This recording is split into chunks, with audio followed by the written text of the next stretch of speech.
दक्षिण एशिया के नक्शे पर एक ऐसा देश है जिसने पिछले एक दशक में अपनी टेक्सटाइल पावर से पूरी दुनिया को चौंका दिया, लेकिन आज उसी देश के सबसे बड़े उद्योग के फेफड़ों ने काम करना बंद कर दिया। बांग्लादेश जो है वो अपने बायलैटरल रिलेशंस पाकिस्तान से बेहतर कर रहा है। तारिक साहब जो हैं वो सऊदी अरब जा रहे हैं।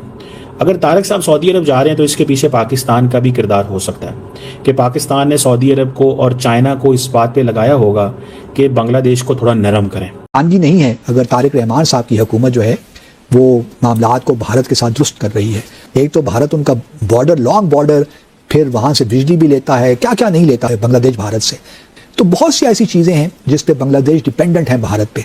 150 करोड़ लोग जो हमको लगता है कि हम दुनिया की बहुत बड़ी ताकत हैं, हम लोगों की इतनी औकात नहीं है कि हम हमारे पड़ोस में जो कभी हमारा ही हिस्सा हुआ करते थे उन लोगों के लिए आवाज उठा पाए, क्योंकि हमें तो अपने व्यूज की चिंता है ना कि अगर हम वो मुद्दा उठाएं जिसपे हमको 1-2 लाख व्यूज तो आ ही जाए। हिंदुओं के साथ क्या हो रहा है, हिंदुओं के नाम पर आप बहुत सारा कुछ लोगों के मन में काफी चिंताएं और इस तरह का प्रोजेक्शन तो करते हैं कि हम बहुत कुछ कर रहे हैं, लेकिन जब इस तरह के मुद्दे उठते हैं, सामने आते हैं। जरा सोचिए, जिस देश की पूरी अर्थव्यवस्था का दारोमदार उसके कपड़ों के निर्यात पर हो, अगर उसी देश की 900 से ज्यादा बड़ी टेक्सटाइल मिलें एक झटके में बंद जाए तो क्या होगा। सबसे पहले आप ये आर्टिकल देखिए, ये स्क्रीनशॉट देखिए। आज बांग्लादेश एक ऐसी भयावह आर्थिक मंदी से गुजर रहा है।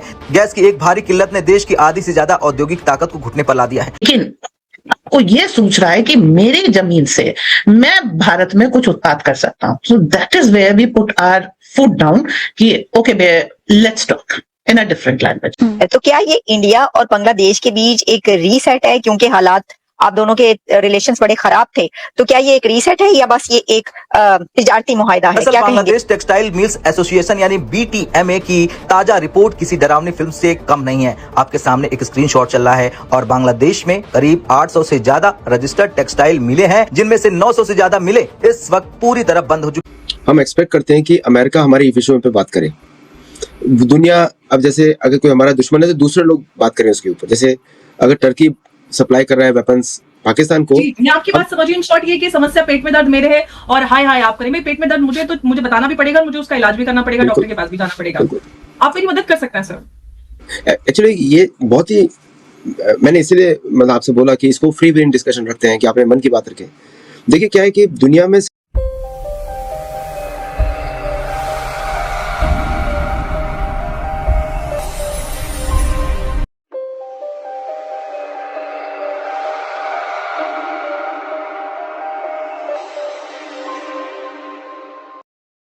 लेकिन क्या ये सिर्फ एक गैस शॉर्टेज है या इसके पीछे बांग्लादेश की बदलती राजनीति और भारत से बढ़ती दूरियों की एक दर्दनाक कहानी है। आज भारत तक पर हम इस नए संकट की एक एक परत खोलेंगे। दरअसल बांग्लादेश टेक्सटाइल मिल्स एसोसिएशन यानी BTMA की ताजा रिपोर्ट किसी डरावनी फिल्म से कम नहीं है। आपके सामने एक स्क्रीनशॉट चल रहा है और बांग्लादेश में करीब 800 से ज्यादा रजिस्टर्ड टेक्सटाइल मिले हैं, जिनमें से 900 से ज्यादा मिले इस वक्त पूरी तरह बंद हो चुके। और बांग्लादेश को हमें अपने फोल्ड में लेके आना है।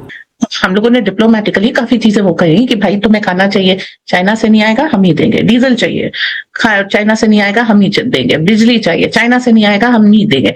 दिसंबर 26 में गंगा वाटर ट्रीटी एक्सपायर हो रही है, वो जो पानी वगैरह है वो भी हम ही देंगे। तो जो कुछ तुम्हारे देश को चाहिए, एक तो है नहीं तुम्हारे पास कुछ, फटे हाल कंगालो, पाकिस्तान से ज्यादा बेहाल हो। रहमान ने एक विजिट की चाइना की और उसके बाद से रहमान के सुर बरक गए। ठीक है, हम लोगों ने डिप्लोमेटिकली काफी चीजें वो कही कि भाई तुम्हें खाना चाहिए, चाइना से नहीं आएगा हम ही देंगे। डीजल चाहिए, चाइना से नहीं आएगा हम ही देंगे। बिजली चाहिए, चाइना से नहीं आएगा हम नहीं देंगे। दिसंबर 26 में गंगा वाटर ट्रीटी एक्सपायर हो रही है, वो जो पानी वगैरह है वो भी हम ही देंगे। तो जो कुछ तुम्हारे देश को चाहिए, एक तो है नहीं तुम्हारे पास कुछ, फटे हाल कंगालो, पाकिस्तान से ज्यादा बेहाल हो। लेकिन वो ये सोच रहा है कि मेरी जमीन से मैं भारत में कुछ उत्पाद कर सकता हूँ। So that is where we put our foot down कि okay let's talk in a different language. Sheikh Hasina से हमने केवल एक प्रेस वार्ता कराई थी कि उन्होंने जो एक बयान जारी किया उससे बांग्लादेश में जो जमीनी परिवर्तन आया है उससे ये रहमान की कुर्सी हिल गई है। तभी उन्होंने ये क्लॉज ऐड किया कि हमको चाहिए कि शेख हसीना आप दे दीजिए, उनको एक्स्ट्राडाइट कर दीजिए। और इस पे चूंकि वो एक सीजन नेता नहीं है, सीजन पॉलिटिशियन होता, जमीन पर प्रकार होती तो उसको पता होता किस समय भारत और चीन में क्या इंपॉर्टेंट है।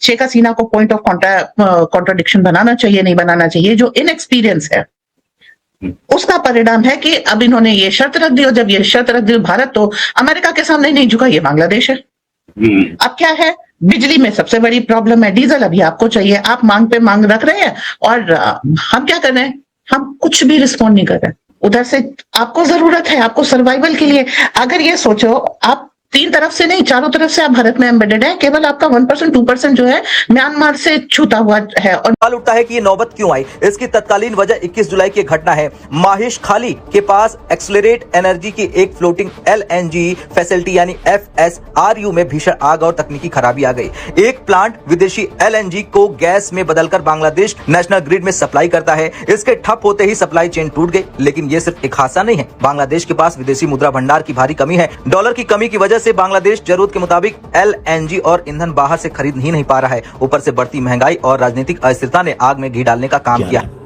हम लोगों ने डिप्लोमेटिकली काफी चीजें वो कही कि भाई तुम्हें खाना चाहिए, चाइना से नहीं आएगा हम ही देंगे, डीजल चाहिए चाइना से नहीं आएगा हम ही देंगे, बिजली चाहिए चाइना से नहीं आएगा हम नहीं देंगे।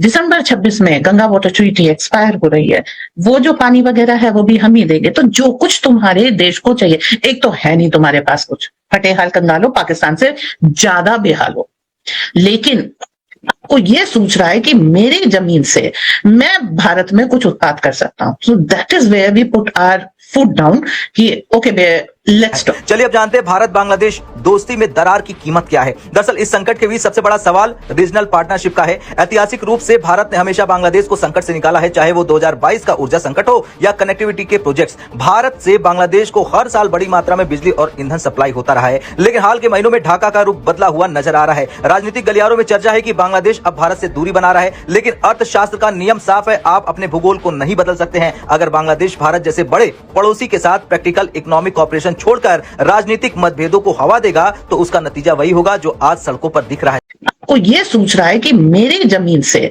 मैं भारत में कुछ उत्पाद कर सकता हूं। So that is where we put our foot down कि okay let's talk in a different language. Sheikh Hasina से हमने केवल एक प्रेस वार्ता कराई थी कि उन्होंने जो एक बयान जारी किया उससे बांग्लादेश में जो जमीनी परिवर्तन आया है। जय हिंद दोस्तों, नमस्कार। आप देख रहे हैं हमारे खास शो RKTV 8 को। चलिए अपने नए टॉपिक पर।